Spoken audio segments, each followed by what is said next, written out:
Bonsoir à tous. Donc ce soir, on va explorer le sujet suivant. Quelle est la chose la plus étrange qui vous soit jamais arrivée? N'oubliez pas de liker et de vous abonner pour ne pas manquer mes vidéos. C'est parti. J'étais dans le port de la ville, en train de faire mon boulot sur les quais, et je suis presque sûr d'être tombé sur des criminels qui effectuaient un deal de drogue. J'ai donc fait semblant de chercher quelque chose, je me suis mis à siffler, puis j'ai pris un registre sur une table et j'ai dit « Ah, voilà, je te cherchais ». Et je suis parti comme si de rien n'était. C'était dans les années 80, donc je suis sûr que ce n'est pas dangereux pour moi de raconter ça maintenant. Avant de vous raconter cette histoire, vous devez connaître l'un des mythes de mon pays natal, les Philippines. Le mythe dit « Si vous vous perdez et que vous revenez toujours au même endroit, enlevez votre chemise et brûlez-la. » La raison pour laquelle vous brûlez vos vêtements peut varier. Il peut s'agir d'une entité malveillante qui s'amuse avec vous, ou d'une prémonition de mort imminente, et des fois même les deux.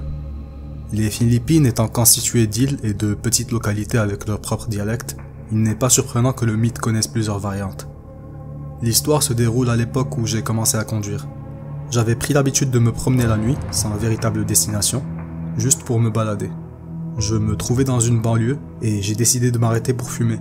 Je ne fume pas dans la voiture. C'est là que j'ai remarqué un groupe de 3 hommes plus âgés qui étaient rassemblés autour d'une petite table et partageaient une bouteille d'alcool entre eux. Comme le veut la coutume, ils m'ont offert un shot, une gorgée. J'ai pris quelques instants avec ces hommes et je riais de leurs histoires lorsque j'ai remarqué l'heure. Il était temps de rentrer. Immédiatement, l'un d'entre eux m'a dit « Ne partez pas tout de suite », d'un ton mi-blagueur, mi-sérieux. Ils ont continué à m'offrir des shots, mais comme la nuit s'avançait, je leur ai dit que je devais rentrer. J'avais la chair de poule, les poils de ma nuque commencent à se dresser. Je me suis dirigé vers la voiture et je suis parti. Et c'est ainsi que tout a commencé. Pour votre information, le quartier dans lequel je me promenais était très familier pour moi. Parce que je traverse cette banlieue depuis que je suis tout jeune. Les rues sont bien éclairées et le quartier est relativement animé, avec des joggers et des cyclistes nocturnes, des établissements en plein air, etc. On peut dire que je connaissais le quartier comme ma poche, et qu'il était hors de question que je me perde. Je savais que je prenais les bons virages, le paysage me semblait familier, mais à chaque fois que je tournais à droite, là où l'autoroute devrait se trouver, j'étais renvoyé au point de mon départ. Au bout d'une trentaine de minutes, je paniquais déjà. Pourquoi ce vieil homme m'a-t-il demandé de rester? Pourquoi n'y a-t-il personne dans les rues? Finalement, au bout d'1 heure environ, je suis revenu à l'endroit où se trouvaient les 3 hommes plus âgés. J'hésitais à aller leur parler, ce qui était compréhensible, mais comme ils étaient les seules personnes encore présentes, j'ai décidé de prendre mon courage à deux mains et d'aller leur parler. L'homme plus âgé qui m'avait demandé de rester tout à l'heure m'a dit en plaisantant « Reste là mon enfant ». À ce moment, sa femme surgit de la maison et m'a donné une nouvelle chemise. J'ai été extrêmement soulagé en voyant une autre personne que les 3 hommes. Ils m'ont alors demandé d'enlever la chemise que je portais et de la brûler. Je l'ai fait. S'ils m'avaient demandé de danser pour chasser les mauvais esprits, je l'aurais fait aussi. Ils m'ont dit que la raison pour laquelle ils me demandaient de rester plus tôt était que lorsque je suis arrivé, ils ont vu que j'avais apparemment pas de tête, et que je me baladais et buvais avec eux comme un corps décapité. Dans leur province, ils pensaient que c'était une prémonition de mort, et que le seul moyen de l'éviter était de faire en sorte qu'il ne m'arrive rien de mal, en attendant que ma tête redevienne visible. Lorsque je suis parti pour la première fois, je n'avais toujours pas de tête, et ils avaient vraiment peur qu'il m'arrive quelque chose de grave. Mais il semble que quelqu'un ou quelque chose ait veillé sur moi cette nuit-là, et m'ait guidé jusqu'aux 3 veillards. Je les ai quittés aux premières heures du matin, bien après qu'ils soient rentrés chez eux. La femme m'a également préparé un café, que j'ai accepté. Sur le chemin du retour, j'ai traversé 3 accidents de la route. 2 d'entre eux ont été mortels. PS, j'ai essayé de retourner à l'endroit où j'ai rencontré les 3 hommes. Je jure que je connais l'endroit et que je les reconnaîtrais si je les voyais, mais à l'endroit où se trouvait leur maison, il n'y avait qu'un terrain vague à la place. C'est une histoire un peu longue, j'espère que vous l'apprécierez. Il y a quelques années, je me rendais à Mexico pour les vacances. J'ai pris l'avion et j'ai passé une semaine dans la ville, avant de prendre un bus pour une autre ville également au Mexique, afin de rendre visite à mes grands-parents pour Noël. Avant le voyage, une de mes amies m'a demandé si je pouvais prendre un cadeau pour une fille qui vivait à Mexico. Il s'agissait d'un t-shirt. J'ai accepté de le prendre parce qu'il n'était pas lourd et ne prenait pratiquement pas de place dans mes bagages. Mon ami m'a donné le numéro de son ami qui recevrait le t-shirt afin que nous puissions nous coordonner une rencontre. Il s'est avéré que cette fille vivait dans le nord de la ville, tandis que je restais dans le sud. Pour ceux qui ne le savent pas, la ville est absolument gigantesque et il faudrait près de 2 heures dans chaque sens pour la traverser en transport public. Comme aucun de nous ne voulait prendre un après-midi pour ça, nous avons convenu de nous prévenir l'un l'autre au cas où l'une d'entre nous se retrouverait à mi-chemin dans les prochains jours. Une semaine s'est écoulée et nous n'avons pas semblé coïncider. Je devais prendre un bus pour me rendre dans une autre ville pour Noël, mais je ne m'inquiétais pas trop. J'allais retourner à Mexico après Noël parce que mon vol de retour partait de là, et j'avais encore une chance de livrer ce t-shirt. Le matin où je devais prendre mon bus, je suis arrivé à la gare routière du Nord, qui est un bâtiment assez grand, et l'endroit était bondé. Il y avait une sorte de problème et tous les départs avaient été retardés. Les gens attendaient depuis des heures. Pour illustrer à quel point c'était bondé, imagine que vous êtes au premier rang d'un concert de Metallica, et que tout le monde, y compris moi, porte une valise. C'était un chaos total et absolu. J'ai réussi à me frayer un chemin dans la foule jusqu'à ma porte d'embarquement. Sur place, une dame munie d'un mégaphone essayait de diriger et d'organiser la foule pour qu'on fasse la queue, mais en vain. Mon bus avait également du retard, et il n'y avait donc rien d'autre à faire que d'attendre. Au bout de quelques minutes, quelqu'un appelle mon nom. Je me retourne et je vois une jeune dame qui ne m'était pas immédiatement familière. Je me suis creusé la tête pendant quelques secondes pour essayer de la situer, et j'en ai conclu que je n'avais certainement jamais vu cette femme de ma vie. Je lui ai demandé si nous nous connaissions. Elle m'a répondu « Je suis telle et telle ». J'ai été confus pendant un moment, jusqu'à ce que je comprenne qu'il s'agissait de la fille à qui je devais remettre le t-shirt. C'était elle. Elle m'a expliqué qu'elle m'avait reconnu grâce aux photos du profil Facebook de notre ami commun. Je suis resté bouche bée. Il aurait été difficile pour quelqu'un qui me connaît déjà de me repérer au milieu de la foule. Et ça aurait été encore plus difficile pour quelqu'un qui ne m'avait jamais vu en vrai. Je lui ai dit qu'en fait, j'avais son cadeau sur moi, dans ma valise. J'ai commencé à demander poliment aux étrangers qui m'entouraient de faire de la place pour que je puisse poser ma valise à plat, sur le sol, et l'ouvrir. Il y avait tellement de monde. Pendant que je faisais cela, la fille m'a demandé où je me rendais. Je lui ai dit, ce à quoi elle a répondu, moi aussi. Elle m'a ensuite demandé avec quelle compagnie je voyageais. Il s'est avéré que nous voyagions tous les deux avec la même compagnie. Je lui ai dit que je prenais le bus de 8h15 et elle m'a répondu, moi aussi.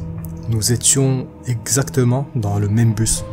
Nous avons convenu que je lui offrirais le cadeau une fois que nous serions arrivés à destination, où il y aurait sûrement moins de chaos. Une fois sur place, je lui ai donné le t-shirt et je lui ai souhaité un joyeux Noël. Puis nous sommes partis chacun de notre côté. En tenant compte de la taille de la ville, du nombre de personnes, du chaos qui régnait à la gare routière, du fait qu'on ne se connaissait pas, les chances de cette rencontre sont astronomiques. Quand j'étais enfant, je m'endormais en regardant Nickelodeon. C'était l'émission Slime, avec le truc vert et visqueux. Quoi qu'il en soit, j'ai été réveillé parce que l'animateur prenait la caméra et la secouait en disant « Réveille-toi » en disant mon nom, OP. « Réveille-toi, OP ! Réveille-toi, OP !» Je suis resté là, choqué que l'animateur se soit approché de la caméra et m'ait hurlé de me réveiller, moi. Il s'est avéré que le caméraman et moi avions exactement le même nom, mais ça m'a quand même fait flipper. Pour information, mon nom n'est pas rare, mais il n'est certainement pas aussi commun que les Sarah ou les Jessica de mon époque.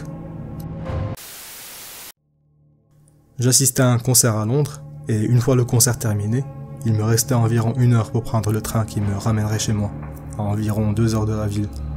Mais j'ai rencontré quelques personnes pendant le concert, j'ai accepté de prendre un petit verre avec eux avant de rentrer chez moi. Une chose en a entraîné une autre, et j'ai fini par rater mon train.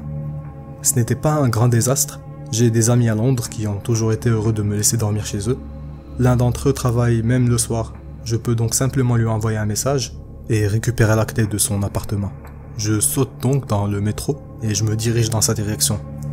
Puis je m'endors et je me retrouve au milieu de la ligne, environ 45 minutes plus tard. Ce n'est pas idéal. Et je vois que j'ai reçu un message de mon ami. Il est parti pour le week-end. Les choses se présentent mal. Je me dirige donc vers le quai, m'attendant à devoir retourner vers un endroit central, et à chercher d'autres options au plus vite. Il y a une personne sur le quai. Elle commence à se diriger vers moi et je commence à me sentir très nerveux. Jusqu'à ce que cette personne se rapproche et que je réalise que je connais cette fille. Nous sommes allés à l'école ensemble. Elle a déménagé quand nous avions 17 ans.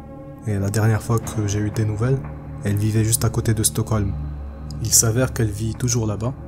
Elle est à Londres pour le week-end et rencontre un ami à cette station pour qu'il la dépose. Encore plus de coïncidences, ils vont dans ma ville natale. Elle a proposé de me déposer. J'ai passé un bon moment à rattraper le temps perdu et, contre toute attente, je suis rentré chez moi sain et sauf. Plus ou moins à l'heure que j'espérais depuis le départ. J'étais assis devant un feu rouge et un policier a frappé à ma fenêtre et m'a demandé de me garer.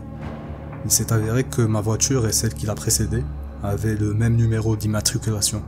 Nous avons établi par la suite que c'était une erreur de la part du concessionnaire, ce qui a fait que 2 voitures étaient sorties le même jour avec les mêmes plaques d'immatriculation. Des mois plus tard, nous nous sommes retrouvés à la même intersection et un policier l'a remarqué. Je n'arrive pas à imaginer les chances pour que cela se produise 2 fois. C'était il y a longtemps. J'allais à l'école à Buffalo, parce que je suis originaire du Michigan. Il était 1h du matin, et alors que je passais devant le téléphone pour aller me coucher, le téléphone a sonné. Je réponds, et une opératrice me dit « Appel en attente de Hiram Herndon ». Il s'agit de mon père, bien que je n'utilise pas de nom réel. J'ai été surprise. J'ai dit « C'est Hayley Herndon. Est-ce que Hiram m'appelle ?» J'ai la tête qui tourne. Si mon père m'appelle à 1h du matin, ça ne peut pas être bon. D'un autre côté, pourquoi mon père m'appellerait-il à mes frais? J'étais une étudiante fauchée et il était cadre dans une entreprise automobile. Il y a eu un petit moment de silence. J'ai répété mon nom. Il y a eu un autre silence et l'appel a été coupé. Je n'ai pas appelé mon père tout de suite. S'il s'agissait d'une véritable urgence, il aurait appelé immédiatement. Et je ne voulais pas réveiller mes parents au milieu de la nuit pour une simple farce.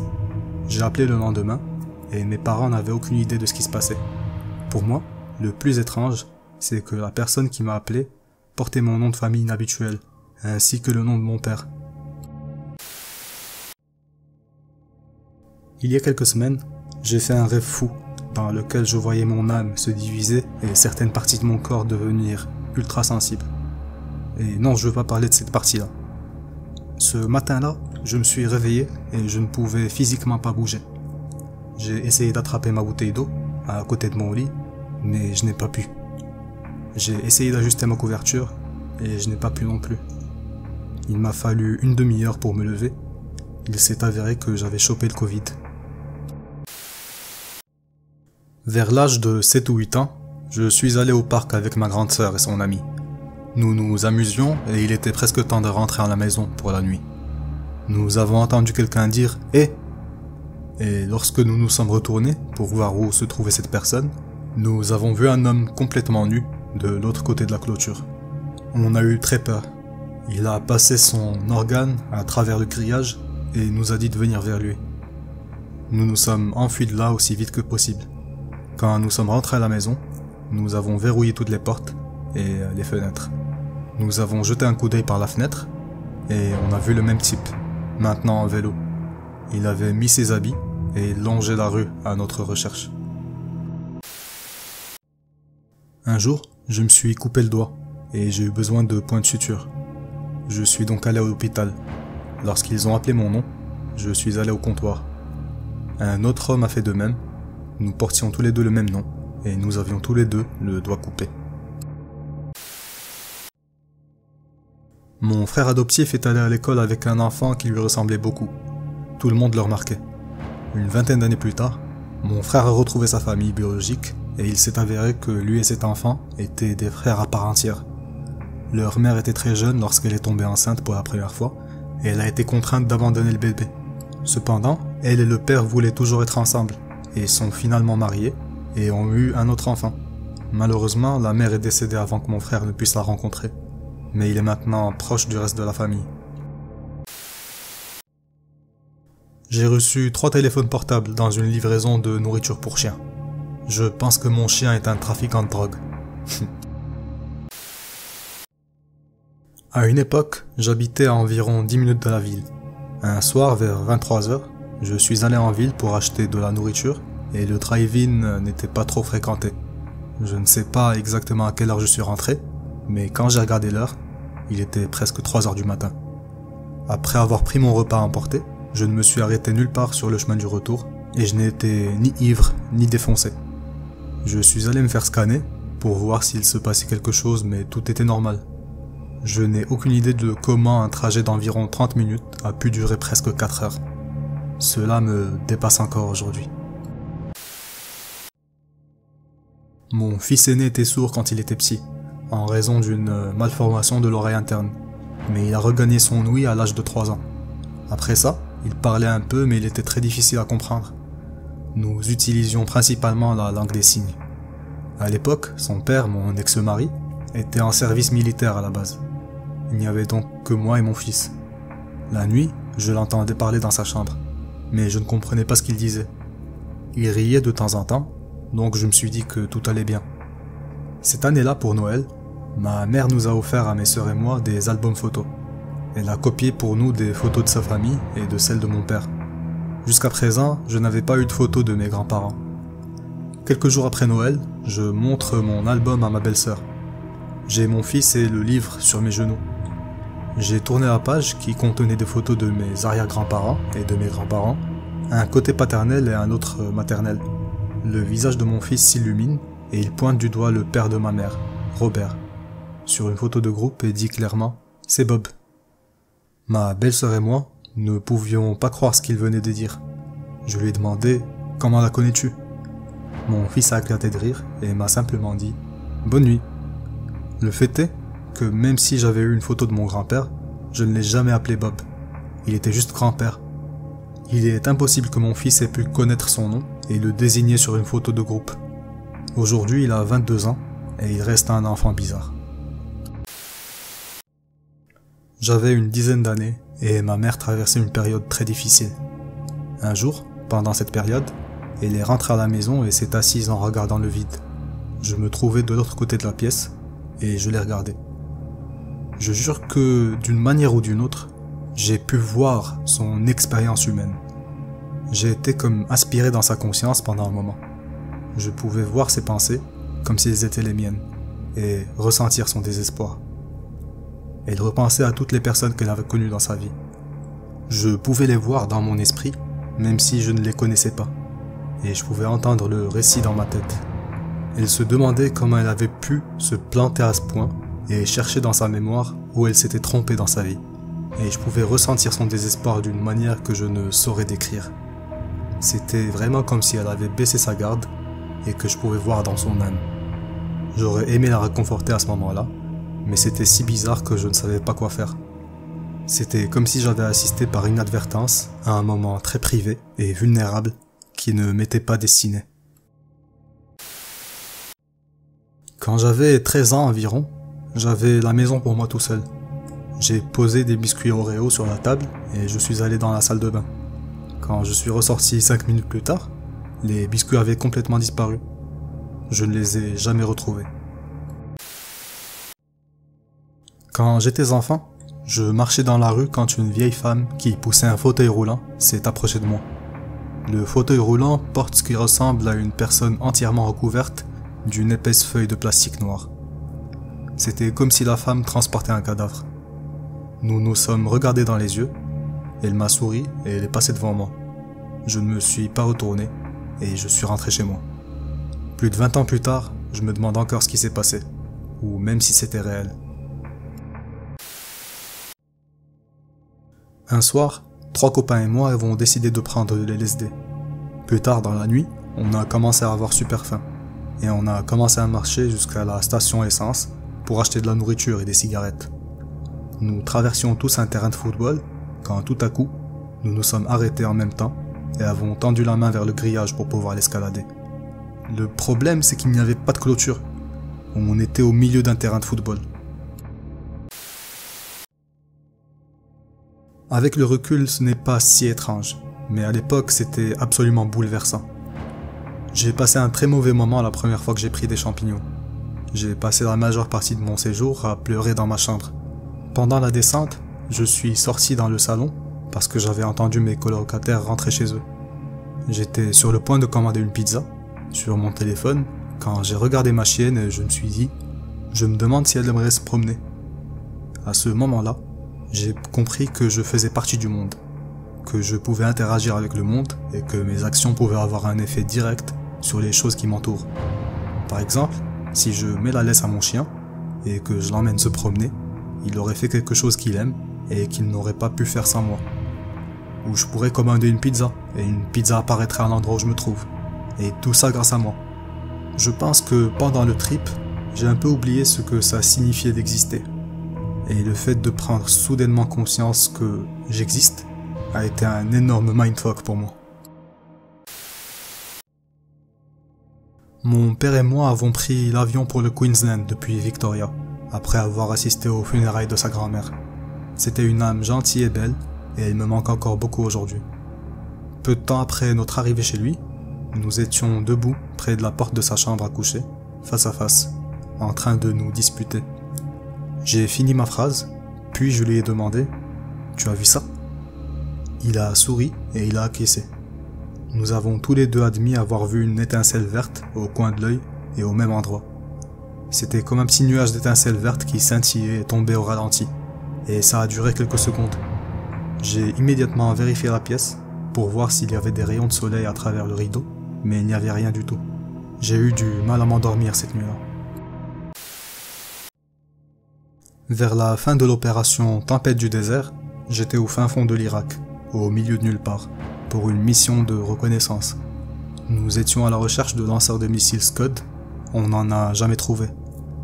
Nous étions si loin, au milieu d'une vallée, qu'on ne s'attendait pas à rencontrer une grande unité irakienne, ni même à avoir un contact. En fait, on essayait d'éviter ça, en raison de notre mission. À un moment donné, nous avons traversé un oued, et de l'autre côté, il y avait un point de contrôle irakien. Nous étions dans 2 Humvee non blindés à toit souple, et nous n'avions que des M16, une mitrailleuse légère, et nos pistolets comme armes. On s'est arrêté dès qu'on a repéré l'unité irakienne, et ils étaient aussi surpris que nous. Je suis sorti, j'ai fait un signe de main, et l'un d'entre eux m'a répondu aussi, par un signe de la main. Ils auraient pu nous découper en morceaux, mais ils ont probablement pensé que nous avions une force importante dans la région. J'étais en train de dormir, et je me suis réveillé à cause d'une mauvaise odeur de pourriture. Au pied de mon lit, il y avait une ombre qui se tenait là. Elle s'est approchée de moi, et elle m'a giflé au visage. Le lendemain, mon grand-père est mort.